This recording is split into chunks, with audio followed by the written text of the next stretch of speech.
Chapter 302. 30 minutes had elapsed since the deployment of the rescue team. Hunters from various guilds, tasked with external security and preparation for unexpected events, were poised and ready. Broadcasting crews, equipped with microphones and cameras, were diligently relaying the unfolding situation. The activity wasn't confined to the ground alone. In the sky, dozens of combat helicopters whirred, accompanied by a swarm of drones, their lenses capturing every moment of this spectacle for a nationwide broadcast. What are you watching so intently? Live news broadcast. News? You hardly ever watch TV. What's gotten into you to watch the news? Something happening?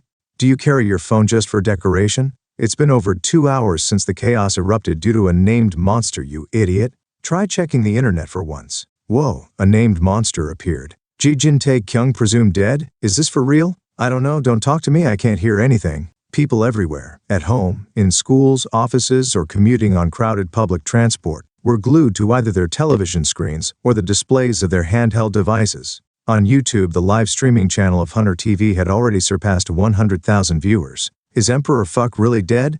Stop talking such unlucky nonsense.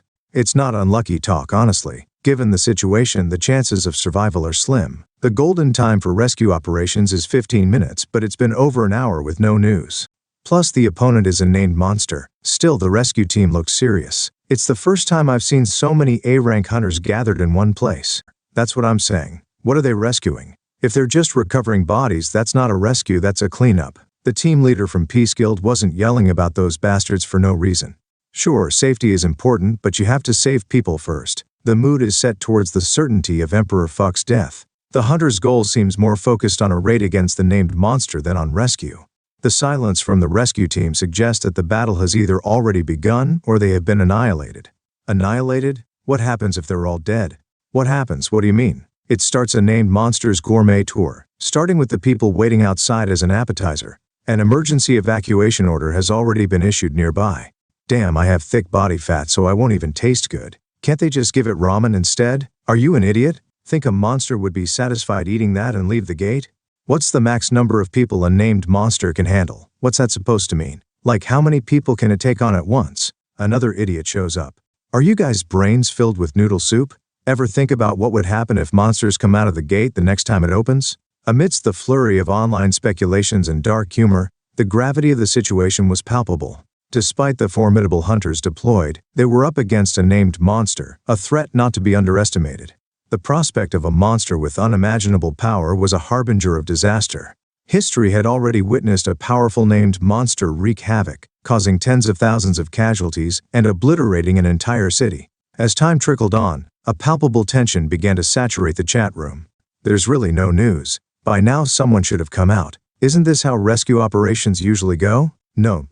Since communication devices don't work inside the gate, they're supposed to send someone out every 30 minutes to report that they're alive.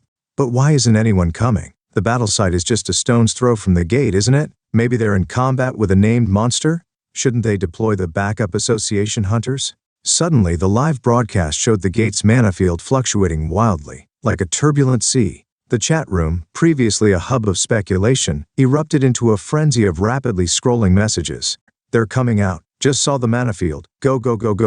Equal to please let it be people. I want to see Emperor Fuck. Hope he's still alive. The nation was gripped by the unfolding events. Nearly half of South Korea's population was either glued to their screens or present at the scene, anxiously awaiting the outcome. Then, in an awe-inspiring moment, whoosh! The gate's swirling mana field disgorged a stream of figures. Arms and legs, glinting armor and weapons emerged. These were not monsters but the hunters, walking in a disciplined line, returning from the fray. Wow! The crowd on site burst into a collective cheer as a middle-aged man in a suit, leading the procession, appeared startled. He quickly recovered, his face breaking into a relieved smile, waving to the crowd.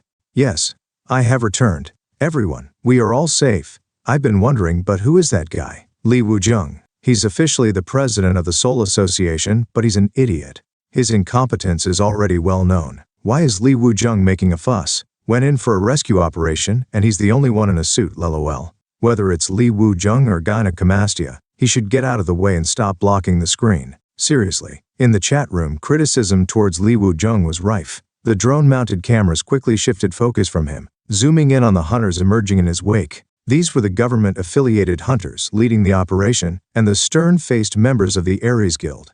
The cameras diligently captured every moment. As they walked, stretchers covered with large cloths were carried in their hands. A disturbing sight caught everyone's attention, a blood-soaked hand slipping out from beneath the cloth. Snap, click, snap. The flash of cameras erupted, echoing the somber mood among the onlookers. Ah, I hope this wouldn't be the case. Jin Tae-kyung is really dead. May he rest in peace. May his soul rest in peace. May he find tranquility in heaven. The air was thick with grief. What the heck? Why are there so many? The announcer, who had been solemnly reporting on Jin Tae-kyung's death, the photographers snapping away relentlessly, and the chat room filled with messages of mourning, all paused. Their attention was captured by an unexpected figure. Wow, look at all these cameras. But is it okay to broadcast this live like this? A young man, clad in simple leather armor, a spear slung over his back, looked around curiously. His face was known to all. Isn't that Jin Tae-kyung, huh? Why is he there? Am I the only one seeing a ghost right now? Amidst the sea of confusion, a quick-witted reporter approached Jin Tae-kyung with a microphone. Are you Jin Tae-kyung? No, I'm Tung. Excuse mem? Just kidding. Yes, it's MME. Is this guy joking? Even on live broadcast? The reporter, momentarily thrown off by his unexpected levity, composed herself and posed her question. You weren't actually dead then. Given that we're having this interview here, it seems I'm not dead. Then who was the person carried out on the stretcher earlier? Oh, that. Jin Tae-kyung answered while casually scratching his neck. That would be, well, a hunter who bravely fought and got injured. The injuries aren't too severe, so they should recover soon. Where is the named monster then? Named monster? There isn't one. There isn't one? Do you mean there was never a named monster to begin with? No, there was one. Jin Tae-kyung added calmly. It's just not there anymore. It was a moment when a legend was born. I have a question. Mr. Choi, peering over a newspaper crammed with text, suddenly interjected. Why exactly is Jin Tae-kyung in my office? Why? Can't I visit? You come here more often than I do, so I had to ask. Ah, well, that happens. I just came to check in on you. But I had locked the door. It seemed open to mem. You broke the lock. Did I? That's strange. I'm just asking. Really just asking. Mr. Choi took off his glasses and calmly asked. Are you here because of the 17th century Russian royal sofa, crafted by the famous Russian furniture maker Sorkovache? I answered while lying comfortably on the sofa. Absolutely not. Do you realize that your credibility is zero when you say that while lying there? I don't know. Ah, this is comfortable. It's uncomfortably pricey, but its comfort was undeniable. Once you reclined, it was hard to find the will to stand up again. Mr. Choi's office, befitting his status as a third-generation hero or chaebol, was filled with such extravagant items. Among these was the latest hologram TV, boasting exceptional picture quality. The video we are going to introduce today is the hot topic that has heated up the past week. Johnson, have you seen this video? On the screen, a white man with a long nose prompted a black man, curiously named Johnson, who nodded. Of course, Conan. I've even memorized the dialogue. What dialogue? You know his last line. This was a renowned American talk show I recognized. With a solemn expression, Johnson, the CEO host, began to mimic. It's not there anymore. It's just not there anymore. Haha, that's spot on. What's spot on? Does he have actual snails for ears instead of cochleas? In disbelief, I shook my head and turned off the TV. I chose to switch it off, anticipating that interview would probably resurface as archival footage. The popularity doesn't seem to wane. Yeah, I didn't think much of it when I said it, but I never expected it to become this big of a topic. Well, I beg to differ, Mr. Choi commented, settling across from me with a freshly made cup of coffee. It's not the words that made the headlines, it's the person. You hunted down not one but two named monsters, and alone at that. It's only natural for the whole world to pay attention. A week had passed, yet the impact of that day hadn't diminished. On the contrary, it was blazing even brighter. My official YouTube interview had shattered records, racking up 200 million views in just 24 hours, surpassing a previous record held by an idol singer. A flood of memes and edits from across the globe followed. Even CNN, an American broadcasting company, has requested an interview. Again? I already told you about the offer from BCC in England. They want to invite you as a special guest. They're offering to allocate up to 20 minutes for a live interview. Sounds really special. For real. Major broadcasters from renowned countries were clamoring for interviews, a testament to the far-reaching impact of my actions. Admittedly, the barrage of interview requests was more burdensome than flattering. Just thinking about them now triggered a headache. Are you still considering them? Yes. I should do everything I can for the growth of Peace Guild, but my voice trailed off just loud enough for him to hear. All of this, it's all a lie. That was the crux of it all. the stark realization that the reality enveloping me was far from the truth.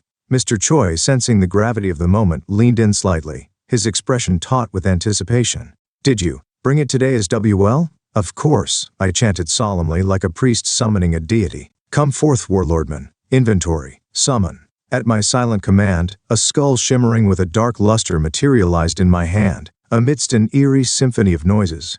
"Who calls warlordman? I am the ruler of the Black Forest, the great commander of the Undead Legion, skeleton warlord." Warlordman, do a forward roll. "You crazy human." Warlordman, freeze, papa pat. As I feverishly shook Warlordman's skull, Mr. Choi spoke in a low voice, his face mirroring that of a man who had just had an epiphany. "Why on earth did you bring that thing?" Comment